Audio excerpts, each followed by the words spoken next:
They were there before he got there and would be there for a long time after. So no. So therefore, we did not have the authority to make anything leave. Maybe. Pardon? Go ahead. Go ahead. No, go ahead. Finish. So I'm thinking about the safety of the team and what are we going to do? So what we did, we bound that thing to that room. And that piece of video that you saw on Facebook was after thing had been bound to that room. Spiritually bound to that room. Spiritually bound to that room.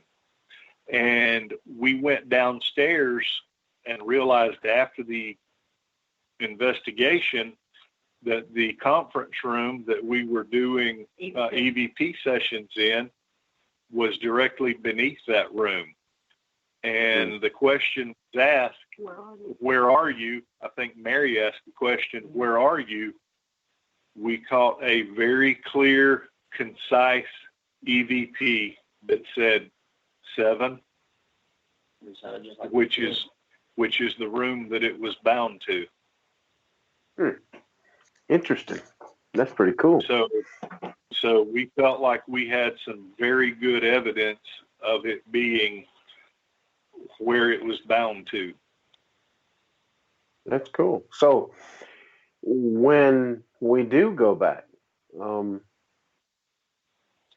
would you be afraid to let it out again? I mean, is that something that you think us reinvestigating it or approaching it again would be something bad as far as letting it loose again in the motel? I don't think I would feel good about turning it loose. What I would feel good about is banishing it and having it go forth, as the scripture says, into dry places. Right. So do you think that it actually had some sort of influence on the owners, the reason he didn't want it banished? Good question. I would say that's a definite possibility, but I would think that it would be a case of the owner just not knowing what it was. Just like we didn't know when we. Matter of fact, after the first night, we were ready to pack up and go to the house because there seemed to be no activity and ambush predator. Yeah.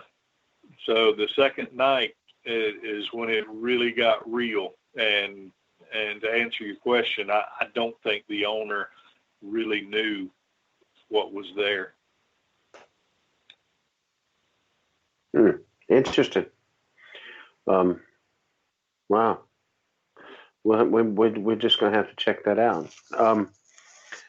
Mr. Raymond. Yes. So you've had, like the rest of the group, you've had paranormal experiences most of your life. Is that right? Yes. But I don't remember none from childhood. I just remember some when I first moved out of my mother and daddy's house. I bought a trailer. And the people I bought it from says it's haunted. And I just shoved it off and said, okay, I'm not going to worry about it. Right. But you'd be in the back bedroom, in the master bedroom. You can hear a knock on the front door. You can hear the door open and close, and something would walk from the front door to the kitchen, and it had carpet throughout the whole house, except for the kitchen had linoleum. You can tell just as soon as it stepped off the carpet onto the linoleum, and then turn around and come right back down the hallway to the master bedroom and stop at the door, but never would come in. And then when this was way before me and Sarah ever got married. And then when we was fixing to get married, she came over there to help me move out of that trailer because we had traded it in on a new mobile home. And that same knock come at the door. And she said, somebody's at the front door. I said, no, there's not, because I recognized the knock. And she said, yeah, there is. Somebody knocked on the door. And I said, okay, I'll prove it to you. I took her to the front door, opened it up, and showed her there's nobody at the door. And that's when she started believing that something was wrong with that trailer. But anyway, I ended up getting rid of the trailer, and thankfully it didn't follow us at all. But the only thing I've seen through our marriage is I keep seeing a little child, but I don't see the full apparition of the child. I just see the top part of the head, where it like runs around behind the couch, and it's a blonde curly-haired child. But when it gets to the end of the couch, it comes out, there's nothing there. And that's what got me interested in all this now. So, how many investigations have you actually been on? I've been on, I don't know how many, but most of them I've been on has really been in private homes. Right. I haven't been in anything like the hotel and all. And So, we have done a park in Bruton, and that we Murder Creek. Yeah, it's called Murder Creek. We've done that one. Private Bridge and Theater. Yeah, we've done Imogene Theater. I was in on that, and a couple of private homes. I've been on about 5 or 6 with them, because I have to work it through my work schedule, because I'm a shift worker. Usually whenever they get to go, I can't go. Right. Yeah, I think I had seen that video where y'all were at Crybaby Bridge. Right. And the little news over at the Imogene. That's pretty cool. Yeah. So on these private investigations that you've been a part of, do you have one, and you don't have to give any names or any situations or anything like that. Is there one that stands out that kind of has affected you, made you want to know more about the paranormal, or the? Well, yeah, just one we went on, because we got invited over to this one house, and it was raining the day that we went. There was 5 of us in the vehicle, and when the gentleman comes to the front door to tell us to come on in, there was another person with him that we could see. All 5 of us seen this individual, but when we got into the house, that individual wasn't there. It was just a man, his wife, and I think 2 or 3 kids, and that was it. 2 daughters and a child. Yeah. And then we come find out that the kids or somebody was playing with a Ouija board, and they think that's how that got started. So the man was terrified, but we think it was clung to him, because every time we go to talking about it, this man would get agitated and mad. So in a situation like that, did you guys bless the individual, exercise it, banish it, whatever it is that you guys do in situations like that? We prayed with the family, got the whole family together after we had checked through the house. We had them to show us each room where the activity was occurring. We were getting hit. And we were getting hits on our EMFs and our K2s and the equipment that we had with us. And I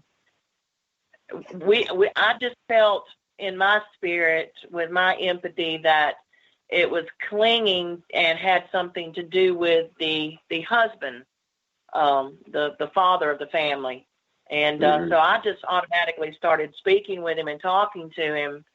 And as I was doing so, his whole countenance would change. He would get extremely red-faced, like he was blood pressure. Like what? Like his blood pressure was raising, and he would this wild look out of his eyes, and he would start, when I was talking to him and trying to counsel him and telling him about, the things that he needed to do in his life to get his family and his house in order and to get this thing out of his house, he just automatically started, everything I would tell him, he would be belligerent towards me and tell me, that he didn't need to do no such of a thing. And, it's just one of those moments where it can be cataclysmic. It can either go a good way or it can go a bad way. So you just have to play the situation out as carefully as possible, but yet do what you need to do in order to help the family. I agree. That was actually the family that we were called to their house at 2 a.m. Yeah, 2 a.m. We had just gotten off of another investigation, and we were actually sitting at the Waffle House, getting coffee, getting some food, because we needed it very badly from the first investigation of that night. We received a text to call immediately this family that we had had a previous engagement with and small investigation with. And so I called them. I looked at the team, first of all, before I answered it, and I said, well, here we go. I said, someone else has called, and do we want to do this? And so we all looked at each other, and then we said, let's go. So 2 a.m. in the morning, here we go to this other family that's in need. And we were there with them till, 5 a.m.? About 5, yeah. Till 5 a.m. in the morning. That's dedication. Yeah. Yeah, That's dedication. awesome. I don't know what you call it, man. It's either dedication or obsessive or whatever. No, Rick said for punishment. well, I kind of believe that in some ways too, because we've done kind of similar things. Where after you're up 3 days and then you try to drive an hour and a half, 2 hours home, yeah, but you went and done it. So, yeah, it's pretty crazy. So, Raymond, do you think that you'll continue to do this for a long time? Yeah, as long as Sarah wants to do it, we'll do it. As long as Sarah wants to do it. That's all. That's a good answer. I'll start to say as long as he's married to me, he'll do it. There you go. There you go. That's pretty awesome. That was a good answer, Raymond. Man, let me tell you, that was a good answer. But yeah, that's pretty cool. So Raymond, have you got any EVPs that you really like? I mean, like Class A stuff? I haven't. Yeah, remember our old house on Breezy Lane? The EVPs over there? We're on Breezy Lane. Not Breezy, Shady Wood Lane. Shady Wood Lane, yeah. Oh, yeah, Shady Wood Lane. Yeah, we did. One of our old homes we used to live in, we was told that it was haunted and all, so we done some EVP sessions in there, and Sarah was sitting at the couch one night, really, and we had the lights turned out, and she said, boy, they're really pissed off, and we didn't think nothing about it, but when we played the recording back, as soon as she says these things are pissed off, it says, well, maybe you need to get out. That's just plain as day that I had said it myself, We've got that in that old house, and that's the house when we first moved into it. A picture flew off the wall. I don't mean just fell off the wall and hit the floor. I'm talking about it come off its hook, its hanger, went up, came across the room, and hit the back of the couch where my son was sitting. And we knew right then that the house had something wrong with it. You better believe it. That house really was scary to stay in, but we stayed in it. And I was going to say, did you find out what happened that caused that? No, never did. It's just one of those things. I don't know if it got mad at us because we was moving into the house. That was the day we was moving in, and we was resting that night, sitting on the couch. Me and my wife and my son sitting there talking when this happened. Wow. Also in this, I've heard a woman speaking. So we had 2 dogs at a time, and I was in another room, and the dogs went to barking at the front door. And then I heard a woman's voice says, puppies, it's okay. And I thought it was my wife's mother. Mm-hmm. And I told her, I said, I'll be out in a minute. And when I come out, there was no one there. So I don't know who was saying puppies or anything, but they quieted down as soon as she said puppies. Wow. I've lived in a couple of houses that I probably would say was haunted. But things like that probably unnerve me the worst of anything. It's all right already. Come on, just show yourself. Let me know you're there. At least I know what I'm dealing with. Whenever they say something and then just kind of disappear, and it's like, well, hell, where did it go? You know?